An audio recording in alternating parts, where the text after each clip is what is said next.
Bitcoin. You've definitely heard the name, right? You've seen the crazy headlines. But what is it really? It can seem like this super complex, almost mythical thing. But at its heart, it's a pretty fascinating technology that could totally change how we think about money. So let's pull back the curtain and break it all down. To get started, let's ask a question you've maybe never even thought about. Every single time you buy something online, what happens? Your payment has to go through a middleman. A bank, a credit card company, and they take a little slice of the pie, they hold all your data, and we just kind of have to trust them to handle it all. It works, for the most part, but it's not exactly a perfect system.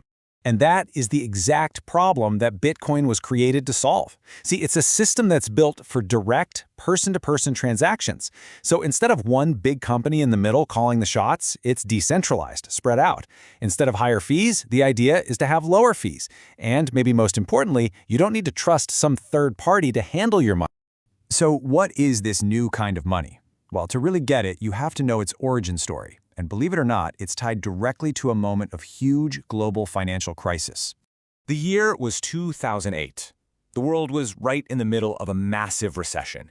And for a whole lot of people, trust in the big banks and the entire financial system, well, it was basically shattered. And it was right in the middle of all that chaos and disillusionment that this brand new idea for a peer-to-peer digital money system popped up. So here it is, the core idea. Bitcoin is a decentralized digital currency. That's a mouthful, but all it really means is that it uses a network of users, peers, to work without any central authority. There's no Bitcoin headquarters, no CEO, nobody owns or controls it. The whole design is public, so literally anyone can get involved. And here's where the story gets kinda wild. The whole concept was first laid out in a paper written by someone, or maybe a group of people, using the name Satoshi Nakamoto. And to this day, nobody knows who Satoshi really is. The founder of this technology is a complete mystery.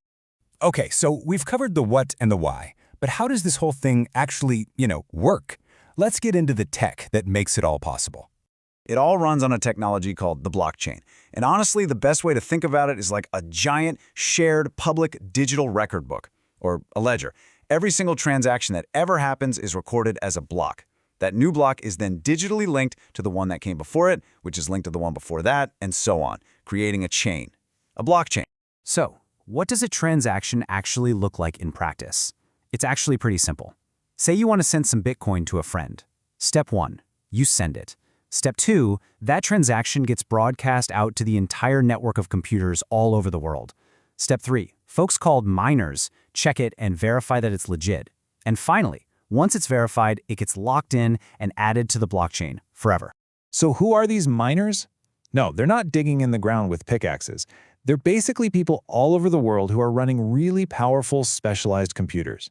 And these computers are all competing to solve a really complex math puzzle. The first one to solve it gets to add the next block of transactions to the chain. And it's this process, this constant competition, that keeps the whole system honest and secure. Now, to actually use Bitcoin, you need a place to keep it, a digital wallet. And they come in two main flavors. You've got software wallets, or hot wallets. They're connected to the internet, which makes them super convenient for spending. But for better security, especially if you're holding onto it for a while, they're hardware wallets, or cold wallets, which keep your Bitcoin completely offline, safe and sound. All right, let's dig into what is maybe the single biggest difference between Bitcoin and the regular money we use every day. Like dollars, pounds, or euros. And it all comes down to one thing: supply.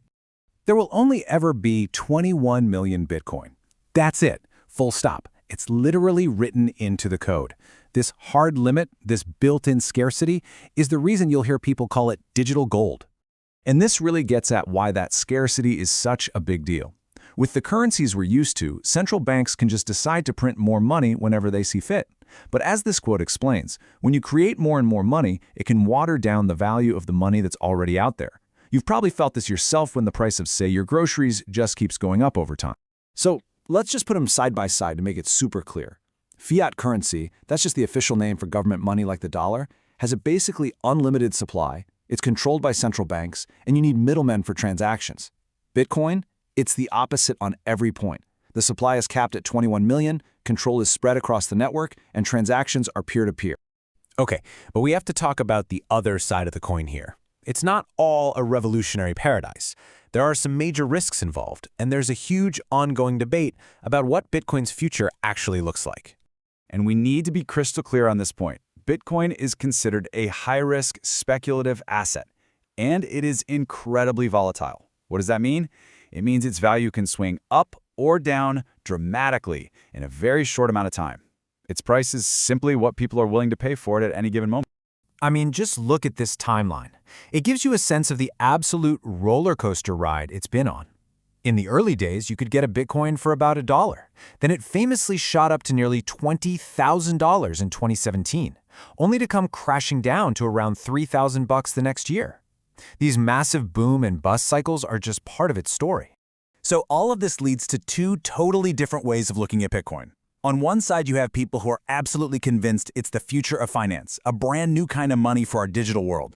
And on the other side, you have people who see it as just a high-risk speculative gamble. And what's funny is, both sides usually agree that technology is a game changer. They just can't agree on where the game is headed. And that leaves us with the big, unanswered question.